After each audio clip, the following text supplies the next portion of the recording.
1, 2, 3, come on. Welcome student. ચાલો હવે આપણે ચેપ્ટરમાં આગળ વધીએ અને આજે એવી ટ્રાય કરીશું કે લગભગ આપણે સ્વાધ્યાય પૂર્ણ કરી દઈએ. તો જ્યાંથી એક્ઝામ્પલ મને એવું લાગશે કે અહીંયાથી તમને આવડી જશે, ફક્ત ગણતરી જ્યાંથી અટકતી હશે અને ગણતરી આગળ વધારવાનું કામ તમને ફાવતું હશે એવું મને લાગશે, ત્યાંથી હું તમને એક્ઝામ્પલ જાતે સોલ્વ કરવા માટે આપી દઈશ. બરાબર છે? ચાલો, એક્ઝામ્પલ નંબર 14 આપણી સામે છે. 0 અને 50 વચ્ચેના અયુગ્મ પૂર્ણાંકોનો સરવાળો. તો 0 અને 50 વચ્ચેના અયુગ્મ એટલે શું થશે? અયુગ્મ એટલે એકી સંખ્યા થાય.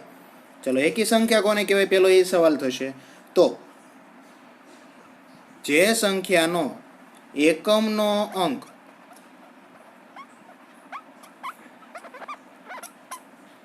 1, 3, 5, 7 અને 9, કોઈ પણ સંખ્યા તમને આપેલી અને એકમનો અંક જો 1, 3, 5, 7, 9 હશે, જેમ કે 25,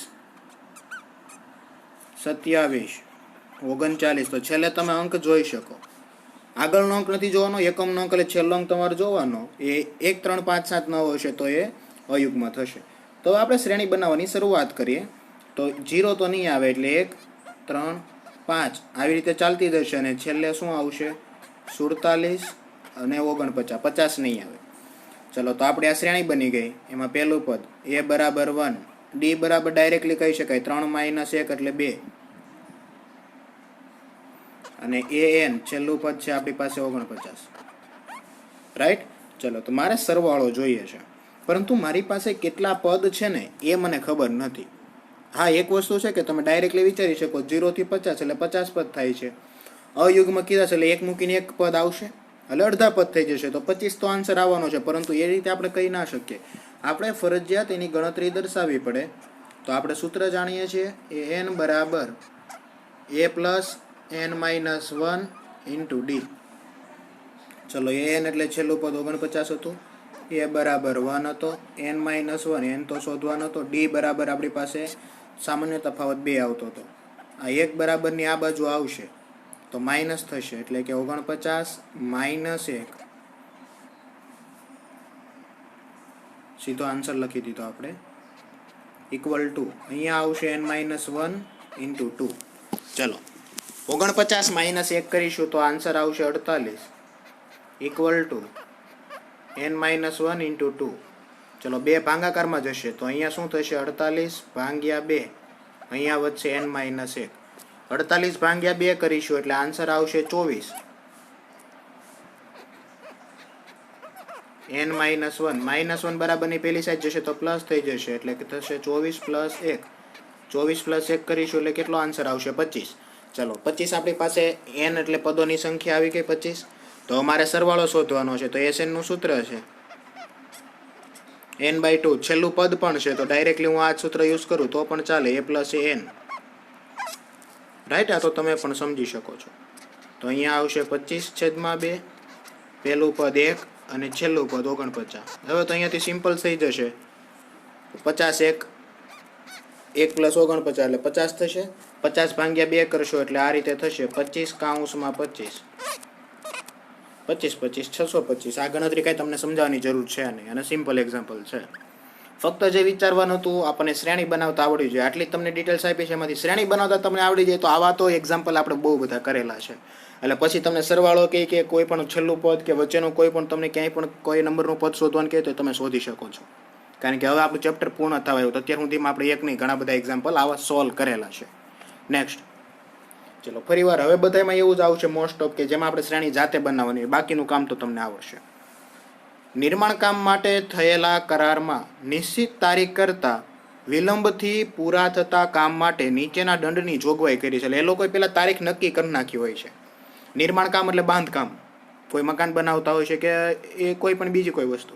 તો એમાં નક્કી કરેલા તારીખમાં જો પૂરું ન થાય તો કંઈક દંડ એ લોકોએ નક્કી કર્યો છે. તો દંડ કઈ રીતે છે કે એ નક્કી કરેલી તારીખનો પહેલો દિવસ થઈ જાય એની પછીનો એક તો જ 200 રૂપિયા, એની પછી 250, હજી ત્રીજો દિવસ લંબાઈ જાય તો 300. એટલે તમે જોઈ શકો 50 રૂપિયા એ દર દિવસે પ્લસ કરતા જાય, વધુ કરતા જાય.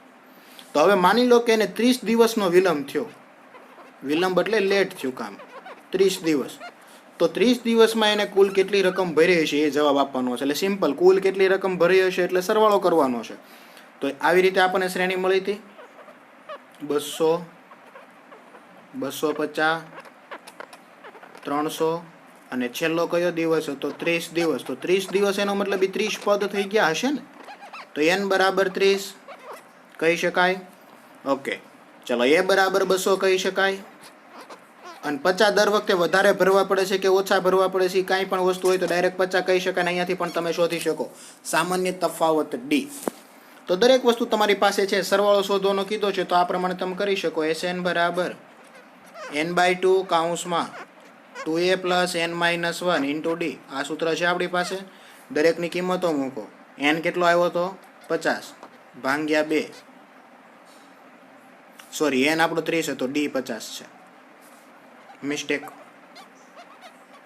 2a બરાબર 200, 30 ઓછા 1 તો 29 આવશે અને ઇન્ટુ ડી બરાબર 50. ચાલો 15 ભાગ્યા 30 ભાગ્યા 2 તો 15 થશે. અહીંયા થઈ જશે 400. 29 ગુણ્યા 5 કરીશું. 5 9 45, વધી 4, 5 2 10 ને 4 14 ને 1 0, 1450. તો અહીંયા પણ જોઈ શકાય છે. હવે તો ગણતરી અહીંયાથી સમજી શકાય. 1450 પ્લસ 400 1850 આવશે. 1850 ગુણ્યા 15 કરવાના છે તો એ તો કામ તમને આવડે. એ કામ મારે કરાવવાની જરૂર નથી. ગુણાકાર કરશો એટલે 30 દિવસમાં એને જે દંડ ભરવો પડશે એની ટોટલ રકમ તમારી પાસે આવી જશે. કારણ કે રૂલ્સ મુજબ જેટલું કામ લેટ જશે એટલો એને ચાર્જ ચૂકવવો પડશે. નેક્સ્ટ, ચાલો.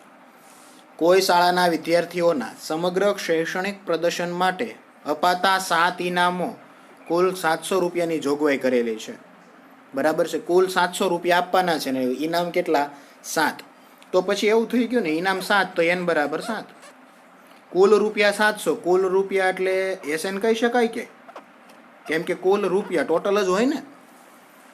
પ્રત્યેક ઇનામ આગળના ઇનામ કરતાં 20 રૂપિયા ઓછું છે. 20 રૂપિયા ઓછું એટલે એ તમને તફાવત આપ્યો ને, તો એને દરેક ઇનામ સામાન્ય તફાવત દ્વારા થઈ જશે આપણું. તો પ્રત્યેક ઇનામની રકમ શોધો એટલે 7 ઇનામની રકમ આપણે શોધવાની છે. ચાલો, સિમ્પલ વસ્તુ. ધારી લઈએ કે પહેલા વ્યક્તિને એ રૂપિયા આપ્યા, તો એના પછી નાને અહીંયા કહી દીધું છે 20 રૂપિયા ઓછું, તો બીજાને કેટલા આપ્યા હોય? a minus 20. ચલો, એના પછી પાછા 20 રૂપિયા ઓછું, તો હવે a માઇનસ 20 અને આગળના ફરીવાર માઇનસ 20. તો આની તમે ગણતરી કરશો એટલે માઇનસ માઇનસ પ્લસ 20 ને 20 40 ને મોટાની નિશાની, તો એના પછીનું a માઇનસ 40. તો હવે a માઇનસ 60, a માઇનસ 80, એવી રીતે 7 ઇનામ સુધી આપણે જઈ શકીએ ખરા? રાઈટ? ઓકે, ચાલો.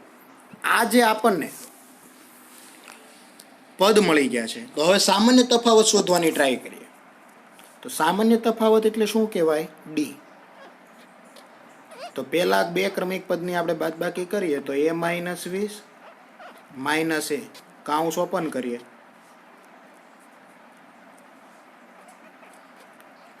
a માઇનસ 20 માઇનસ a, એમાંથી a જશે તો 0, તો આન્સર શું આવશે? માઇનસ 20 એક વધશે તો આપણને મળી ગયો ડી.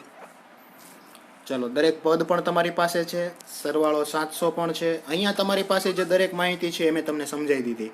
તો હવે તમે કામ ચાલુ કરી શકો. આ તમારું પહેલું પદ છે, ડી તમને મળી ગયો. છેલ્લું પદ પણ તમે જાણો છો, જો ગણતરી કરો તો. અને નથી ખબર પડતી, નથી આગળ ગણતરી કરવી, તો પછી તમે આ ડાયરેક્ટ સૂત્ર મૂકી દો.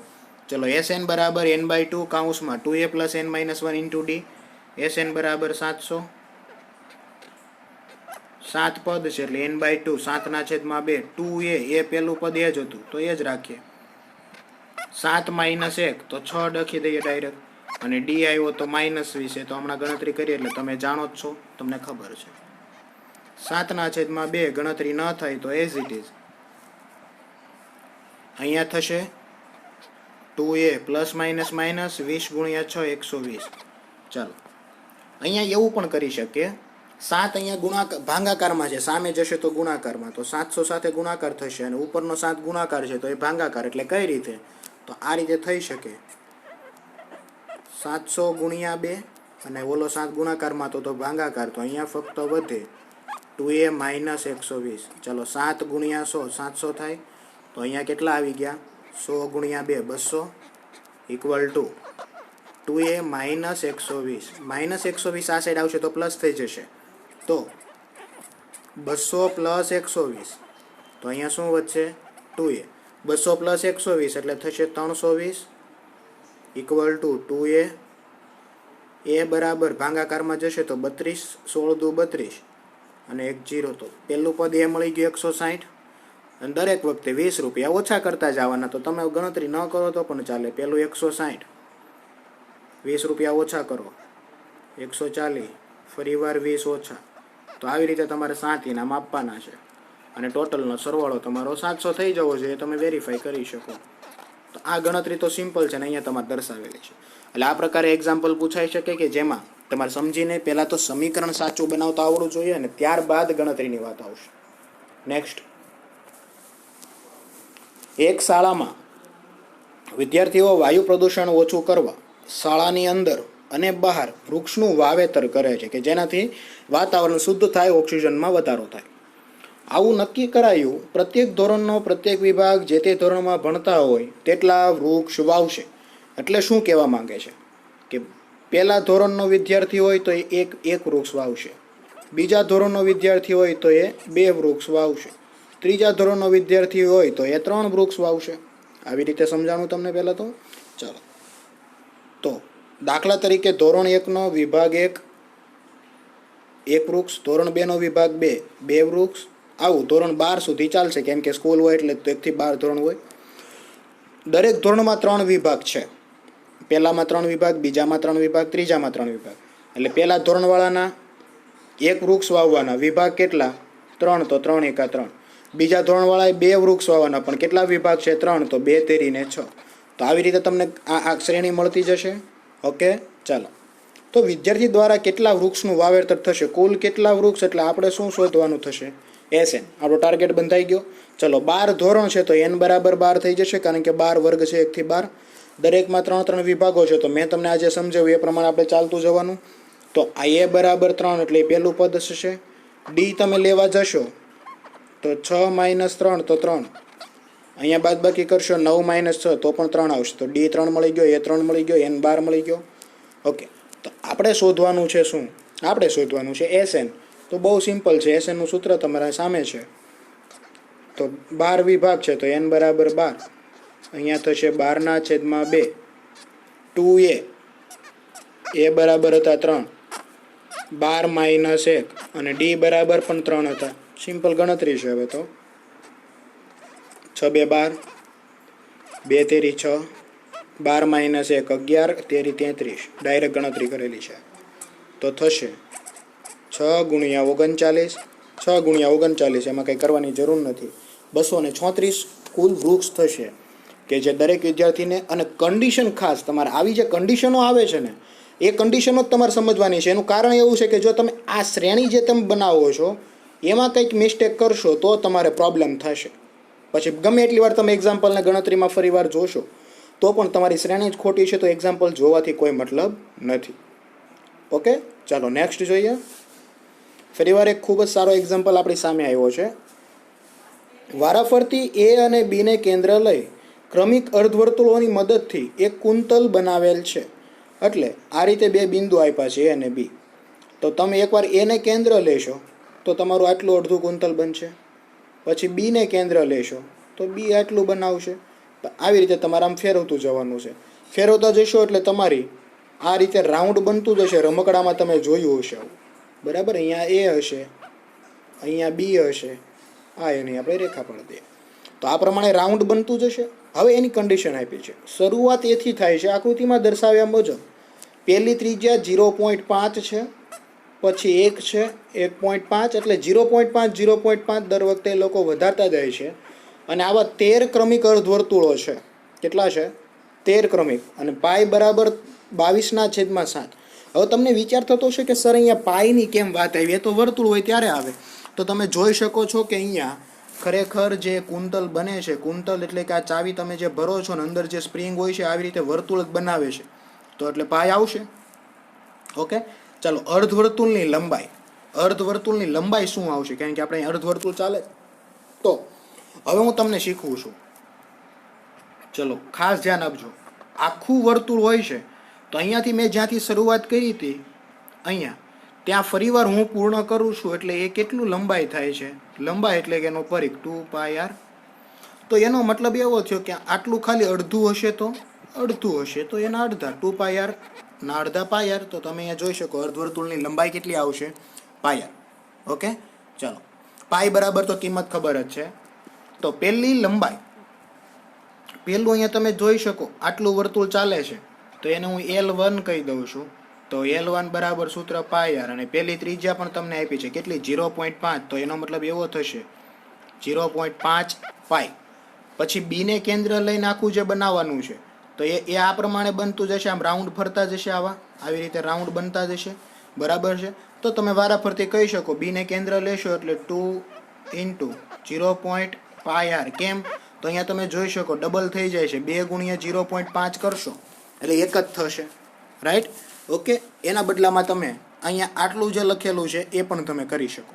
પણ આવું કરવાનું કારણ શું છે? તો તમે અહીંયા જોઈ શકો કે 1 2 3 4 5 એવી રીતે તમારી શ્રેણી બનતી જશે. છેલ્લું કઈ બનશે?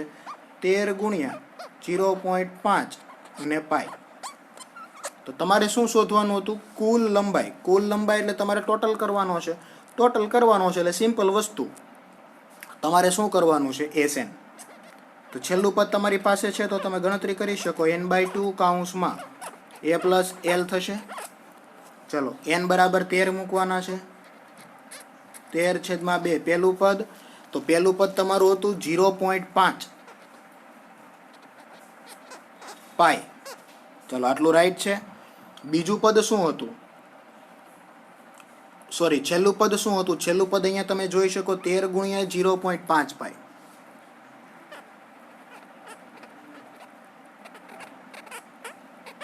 ચલો બંનેમાંથી 0.5 પાઈને હું કોમન કાઢી લઉં તો શું થશે? 13 × 0.5 પાઈ અંદર અહીંયા વધશે 1, અહીંયા 0.5 પાઈ નીકળી ગયા તો ત્યાં વધશે 13. હવે ગણતરી કરીએ તો 13/2 0.5 છે તો એ નામ લખી શકાય 5/2 પાઈ બરાબર 22/7 અને 13 + 1 એટલે એ થશે 14. તો હવે તમે આની ગણતરી કરશો. અહીંયા મેં તમને આ જે તમને કિંમતો દેખાય છે આ જ ગણતરી છે. બરાબર છે? આ મુજબ તમે ગણતરી કરશો એટલે ડાયરેક્ટલી તમારો આન્સર આવી જશે જે તમે મેળવવા માંગો છો. ઓકે, તો અહીંયા આગળથી ગણતરી મારે તમને સમજાવવાની જરૂર નથી. હવે પછીની ગણતરી તો સિમ્પલ છે અને એ તમે ખૂબ સરળતાથી કરી શકશો. એટલે તમારી પાસે ટોટલ આવી જશે 143 સેમી. અને અહીંયા તમને જે ગણતરી આપવામાં આવી છે એ મુજબ પણ તમે કરી શકો કે 0.5 પાઈને લોકોએ પહેલાં કોમન લઈ લીધા હતા. પહેલાં એના સિવાયની ગણતરી કરી જે આપણે અહીંયા અત્યારે કરી હતી. આપણે સાથે રાખ્યા હતા. બંને વસ્તુ સેમ થશે, એના સાથે કોઈ સંબંધ નથી. ચલો નેક્સ્ટ. ફરીવાર એક સારો એક્ઝામ્પલ આપણી સામે છે. લાકડાની 200 ભારીઓ છે. એટલે કુલ 200 ભારીઓ એટલે મને SN આપી દીધો કુલ 200 છે. લાકડા છે એવું માનો. તળિયાની હારમાં 20, એની ઉપરની હારમાં 19, એની ઉપર 18 એટલે આવી રીતે પહેલાં 20 થશે, પછી 19, પછી 18, પછી 17 આવી રીતે ઘટતા જાય છે. અને આવી ટોટલ આપણી પાસે 200 ભારી ગોઠવવા કેટલી હાર થશે? એટલે અહીંયા પહેલું છે એમાં 20 છે, પછી 19, પછી 18. તો એવું તમે ગોઠવતા જશો તો 200 જ્યાં સુધી થઈ રહેશે ત્યાં સુધીમાં કેટલી હાર થશે? કેટલી હાર એટલે તમારે શોધવાનો છે N. A બરાબર 20, D બરાબર તો તમને ખબર જ છે શું આવશે? 19 - 20. 19માંથી 20 બાદ કરશો એટલે -1. આ દરેક વસ્તુ તમે SNમાં મૂકશો એટલે તમારી પાસે અહીંયા સુધીનું તમારું સમીકરણ આવી જશે. આ ગણતરી તમને આવડશે. મારું કામ છે સમીકરણ ઉકેલવાનું. તો હવે તમારે 400ના એવા ભાગ પાડવાના છે કે 41 આવે. તો 400ના ભાગ તમને અહીંયાથી આવી રીતે પાડતા આવડે. 2 વડે પાડશો એટલે 200 × 400, ફરીવાર 2 100 × 2, ફરીવાર 2 50, ફરીવાર હજુ 2 વડે થશે 25 2 50, હવે 5 વડે 5 5 25 ને હજુ 5 વડે 5 1 5, 5 5 25 થશે. અને આ ભાગ એવા છે કે મોસ્ટ ઓફ દરેક શિક્ષક મિત્રોને ને ઘણા બધા વિદ્યાર્થી મિત્રો એવા છે કે જે યાદ રાખતા હોય છે. 2 2 4, 4 2 8, 8 2 16 અને ઓકે આ 16 આવી ગયા અને આ 25 આવી ગયા. 25 + 16 કરશો એટલે તમારે જે વચ્ચેનું પદ લાવવું છે 41 આવી જશે. તો તમારા એ ભાગ પડી ગયા છે તો તમે લખી શકો n² minus 25n minus 16n plus 400 equal to 0. હવે તમે ભાગ પાડશો એટલે પહેલા બેમાંથી n કોમન નીકળશે તો ત્યાં વધશે n માઇનસ 25. અહીંયાથી માઇનસ 16 કોમન કાઢવા પડશે, એના સિવાય રસ્તો નથી કારણ કે અહીંયા n જોઈએ છે. અંદર વચ્ચે માઇનસ 25 ઇક્વલ ટુ 0. તો એક કાઉન્સ બની ગયો n માઇનસ 25, બીજો કાઉન્સ બની ગયો n માઇનસ 16 ઇક્વલ ટુ 0. હવે n બરાબર 25 ડાયરેક્ટલી લખીએ તો, અને અહીંયા આવશે n બરાબર 16 કારણ કે માઇનસ છે બરાબરની પહેલી સાઈડ જશે 0 સાથે સરખાવશું ત્યારે. એ ગણતરી તમે જાણો છો. તો બંનેની તમારી પાસે કિંમત આવી ગઈ. હવે તમારી પાસે n બરાબર 25 પણ આવ્યો છે અને n બરાબર 16 પણ આવ્યો છે. તો કયો સાચો ને કયો ખોટો એ કેમ ખબર પડશે? એ ચેક કરવા માટે ચલો n બરાબર 25 લઈએ. હવે n નું સૂત્ર મૂકીએ તો a plus n minus 1 into d આ થશે. હવે ચેક કરીએ કે ખરેખર 25 ભારીઓ હશે તો લાકડાની ભારીઓ ગોઠવાય છે ખરા? 25 પહેલું પદ 20 હતું કારણ કે 20 ભારી 19 પછી 18 પછી 17. n માઇનસ 1 એટલે 25 માઇનસ 1 24 અને d બરાબર આપણે ગણતરી કરી હતી માઇનસ 1 અને અહીંયા પણ તમે એક્ઝામ્પલમાં આગળના ઓલામાં કરેલી છે. તો 20 પ્લસ માઇનસ માઇનસ ને 24 એકા 24 તો પદ આવ્યું માઇનસ 24. એટલે એનો મતલબ શું થયો કે જે 25 નંબરની જે લાઈન હશે ને એમાં માઇનસ 4 ભારી હશે. આ શક્ય છે નથી. તો એના પછી કઈ વાત રહી આપણી પાસે? એના પછી આપણી પાસે 16 n બરાબર 16 મૂકશો એટલે a plus 16 minus 1 into minus 1 a બરાબર 20 16 પ્લસ માઇનસ માઇનસ તો એ માઇનસ 15 તો આવશે માઇનસ 5 આન્સર. તો એનો મતલબ 5 ભારીઓ સૌથી ઉપરની હારમાં મૂકવી પડશે તો તમારી જે 200 ટોટલ હતી એ ભારીઓ તમે ગોઠવી શકો. રાઈટ? તો સૌથી ઉપરની હારમાં કેટલી હાર હશે ડાયરેક્ટ મળી ગયું. n બરાબર 16 હાર હશે. આ દરેક માહિતી તમને હવે મળી ગઈ. ચલો નેક્સ્ટ એન્ડ લાસ્ટ એક્ઝામ્પલ. ખૂબ સારો એક્ઝામ્પલ છે, જોઈએ. આજનો લેક્ચર પણ થોડોક લેન્થી થશે કારણ કે આપણું સ્વાધ્યાય પૂર્ણ થઈ જાય ને તમને હું પછી પ્રેક્ટિસ માટે અને એક્ઝામ સ્વરૂપે તમને એક્ઝામ્પલ આપી શકું. બટેકા ઉપાડવાની હરીફાઈમાં આરંભ બિંદુમાં એક ડોલ મૂકેલ રાખેલ છે. ત્યારબાદ તેનાથી 5 મીટર એક પહેલું અહીંયા ડોલ મૂકી છે. અહીંયાથી છોકરાએ જવાનું, પહેલું બટેકું લાવવાનું, પાછું આવવાનું, પાછું લેવા જવાનું, પાછું મૂકવા આવવાનું, પાછું લેવા જવાનું, પાછું મૂકવા આવવાનું. આવી રીતે એને કામ કરવાનું છે. પછી દર 3 મીટરે છે. પહેલું છે એ 5 મીટર આઘું છે, પછી બધા 3-3 મીટરે છે. હવે આ રીતે શ્રેણી નથી બનતી. આ મેં તમને ખાલી સમજાવ્યું, લખ્યું છે. હવે સમજવાની વાત છે. આવા 10 બટેકા રેખા પર મૂકેલા છે. હવે શું પૂછ્યું છે તો કે દરેક હરીફે દોડીને પહેલું બટેકું લેવાનું, પાછું બાલદીમાં નાખવા આવવાનું, ડોલમાં નાખવા આવવાનું. ત્યારબાદ આ જ પ્રમાણે બીજું, ત્રીજું અને છેલ્લું મુકાઈને ત્યાં સુધી દોરવાનું. તો કુલ કેટલું અંતર કાપ્યું છે હવે જોજો. ચાલો પહેલાં એ ગઈ 5 મીટર ગઈ, 5 મીટર પાછી એ છોકરી આવી તો પહેલી વારમાં એણે 10 કાપ્યું. ત્યાંથી ગઈ એટલે 3 બીજું અને ત્યાંથી પાછી 2 આવી તો આ 3 પાછું કાપ્યું એટલે ટોટલ 8 ગઈ, 8 આવી. હવે પાછું 3 જશે, પાછી રિટર્ન આવશે તો 3 બીજું અને 8 પહેલાંનું. આટલી આવી રીતે મતલબ આગળનું જે અંતર હશે તો કાપવાનું જ, આવી રીતે હાલતી જશે. તો તમે જોઈ શકો કે પહેલાં એ 5 ગઈ હતી, 5 આવી હતી એટલે 5 ને 5 કેટલું થાય? 10. યાદ રાખજો. પછી +3 પાછી આવશે તો +3 અહીંયા એટલે 8 ને 8 16 થશે. પછી પાછું 3 એટલે 8 ને 3 11 ને પાછું 3 તો 22 થશે. તો તમને હવે એ સમજાઈ જશે કે દર વખતે 6-6 મીટર પ્લસ થાય છે આવવા જવાનું બંને. તો તમને સામાન્ય તફાવત ડી પણ મળી ગયો, પહેલું પદ પણ મળી ગયું, એ 10 મીટર જાય છે. સામાન્ય તફાવત ડી પણ મળી ગયો, અહીંયા તમે જોઈ શકો. અને તમારી શ્રેણી કઈ રીતે બનતી જશે તમને સમજાઈ ગયું. દરેક બટાકા માટે કઈ રીતે હાલવાનું છે. તો હવે તમને કુલ કેટલું અંતર એટલે જો તમારી પાસે એ બરાબર 10, ચલો ડી બરાબર 6, 10 બટેકા છે એવું કીધું ને, તો n બરાબર 10. તો હવે તમારે આમાં ગોતવાનું શું રહ્યું? ફક્ત S10 એટલે કે SN. તો S10 નું સૂત્ર હવે તમને બધાને આવડે છે, એમાં મારે તમને કાંઈ શીખવાડવાની જરૂર નથી. તો એ કેટલું અંતર કાપશે તમે શોધી શકો. તમારી સામે સોલ્યુશન પણ છે, એક ગણતરી તમને હું જાતે આપું છું. અહીંયા આપણું આ ચેપ્ટરનું, આ સ્વાધ્યાયનું દરેકનું એન્ડ થાય છે. ખૂબ સારી રીતે આપણે ભણ્યા છીએ. આશા રાખું છું કે આખું ચેપ્ટર તમને આવડી ગયું છે. અને હવે પછી 2 દિવસ કે 1 દિવસ આપણે એવું રાખીશું કે જેમાં હવે સુધીના જે દાખલા બાકી છે એની હું તમને પ્રેક્ટિસ એક્ઝામ માટે એક આપણે લેક્ચર ગોઠવીશું. Thank you.